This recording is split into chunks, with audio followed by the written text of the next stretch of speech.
이렇게 자기 봉투를 넣습니다.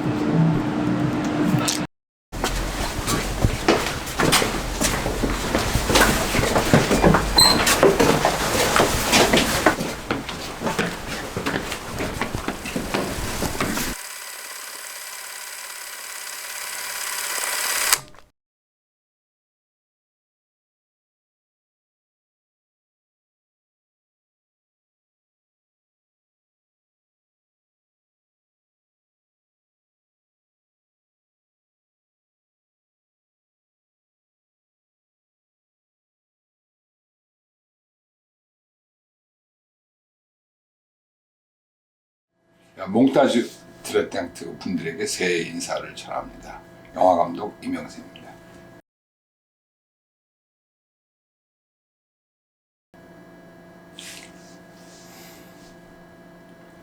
촬영할 때마다 뭐 7년 만이다 뭐 이런 거 다 떠나서 촬영장에 가는 것은 좀 설렘인 것 같아요.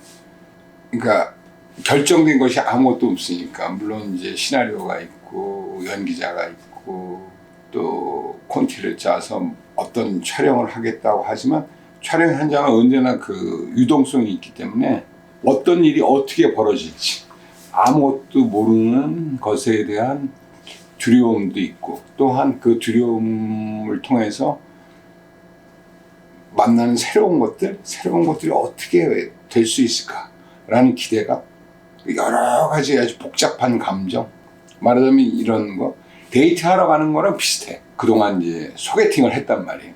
정식으로 프로포즈를 하는 단계, 그 프로포즈가 잘 될지 안 될지 모르는 불안함이 있잖아. 그런 거에 대한 여러 가지 아주 복합적인 감정이, 설렘, 두려움, 긴장, 무엇인가 새로운 것이 될 수 있을 수 있는 예기치 못한 어떤 일들에 대한 기대감, 뭐 이런 것들이 복합적인 그런 감정이라고 할 수 있죠.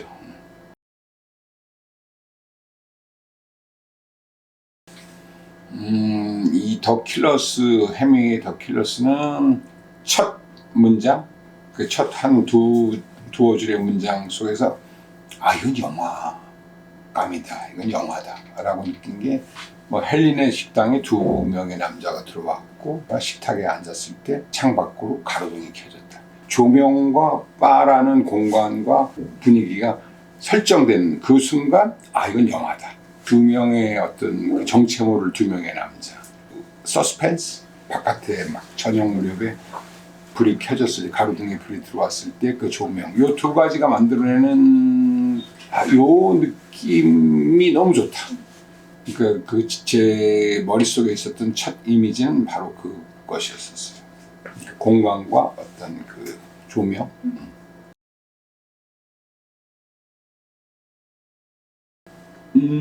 딱 들어왔을 때 영화 세트 같다. 영화 세트와 같다는 것은 무엇인가 만들어낼 수 있다는 거지. 그러니까 단지 생활을 위한 공간이 아니라 영화를 위한, 촬영을 위한 공간, 뭔가 이렇게 공간을 움직일 수 있고. 한번 이 불을 껐다 켜봅시다. 또 이거 다 끌 수 있나? 또 하나씩 켜봐. 또 켜봐.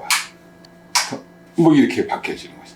이게 영화의 세트야. 아마 내 모습이 어떻게 보일지 모르겠지만 어두움에서 불, 요 2개의 조명과 또 이렇게 형광 조명이 같이 됐을 때 이 느낌들이 다 달라지는 거니까. 그러니까 지금의 나는 이제 오브제니까, 오브제를 담는 사람이 저 사람을 조금 더 누아르적으로 담으려면 아마 요 형광 조명 등을 끄고 요 2개의 어떤 백열 정보를 사용한다면 조금 더 누아르스러울 수 있을 것이고. 그러니까 영화라는 게 아까 맨 처음에 불이 꺼졌을 때와 같잖아요. 불이 딱 꺼졌을 때 아무것도 없잖아요. 아무것도 보이지 않는데 불 하나하나가 들어오면서 탄생하는 거예요. 사실 오브제는 그렇게 탄생하는 거예요. 마치 빛이 호명하는 거지. 삶으로 호명하는 거지. 이명세라는 나도 호명하고 이 공간도 호명하는 거지. 불러내면서 하나하나씩 다 살아나고, 만약에 지금 우리가 이 조명을 우리가 완벽하게 컨트롤할 수 있다면 여기도 다 지워버릴 수 있는 거지. 지워버리면 어둠 속에, 어두운 배경 속에 내가 있는 거니까 그건 또 다른 공간이 되는 거지. 그러니까 여기가 바가 아니라 또 다른 어떤 공간이 될 수 있는 거니까 그런 어떤 매지컬한 느낌의 어떤 공간, 알 수 없는 이렇게 지하의 공간이 주는 느낌들이 잘 선택한 것 같은데. 그러니까 오늘 일단 뭐 여러 가지 질문들이 있겠지만 더 킬러스를 최근에 만들었던 감독으로서 그 킬러스 분위기에 좀 들어와 있는 느낌. 그 킬러스가 이렇게 좀 바에서 일어난 일이니까 그런 거죠.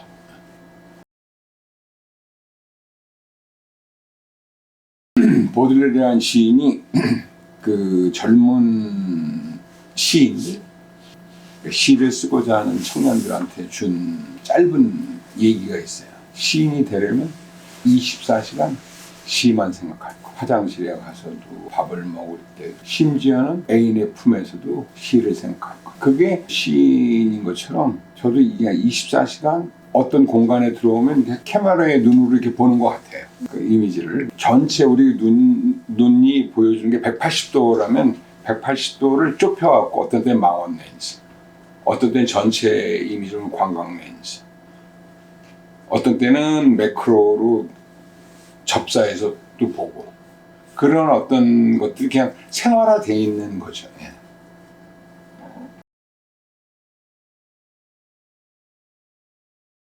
무성 영화는 그 제목 그대로예요.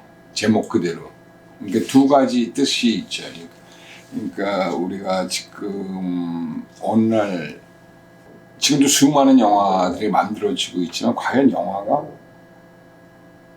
영화 같은 영화인가에 대한 질문을 던지는 측면에서 무성 영화라는 제목인 거고, 또 하나는 시대적인 상황, 지금 상태가 어떤 무성 영화 같은 상태. 그러니까 특히 이제 한국에서는 어떤 입틀막의 상황 같은, 입이 막혀지는 상황 같은 그런 얘기라서, 얼마 전에 그 어떤 배우분이 전화를 해서 최근에 영화를 본 사람이죠. 그러니까 지금 인터뷰하는 어떤 시점에서 며칠 전에 그 영화를 보고 어떻게 이 영화가 이 계엄의 상황을 예고한 것 같은, 너무 절실하게 그게 다가왔던 것 같아요. 그러니까 그 전에 어떤 그 계엄 전에 어떤 상황에서 본 사람은 뭔가가 어렵다고 생각했는데, 지금의 어떤 만약 영화를 보는 사람들이라면 그런 점들이 좀 더 정치적인 어떤 상황들, 현 시점의 한국의 상황들과 기시감을 느끼듯이 좀 매치되는 부분들이 있는 것이 아닌가.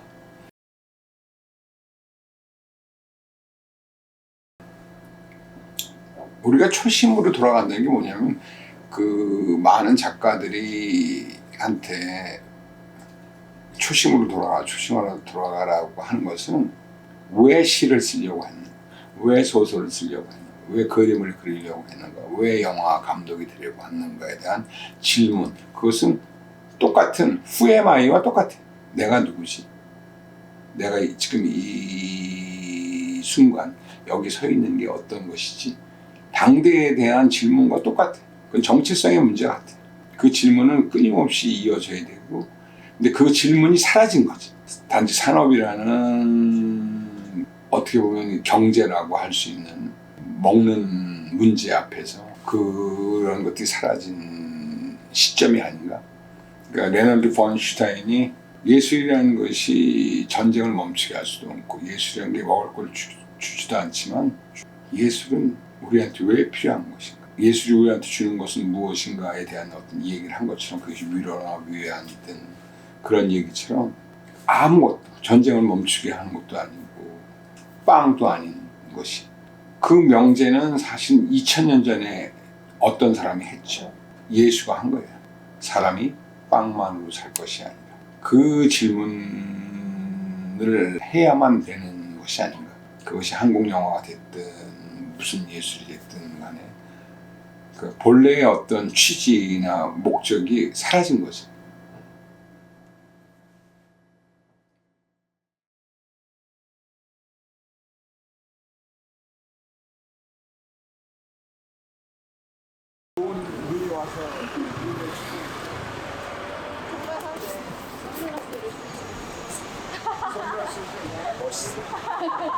자, 안녕. 감사합니다.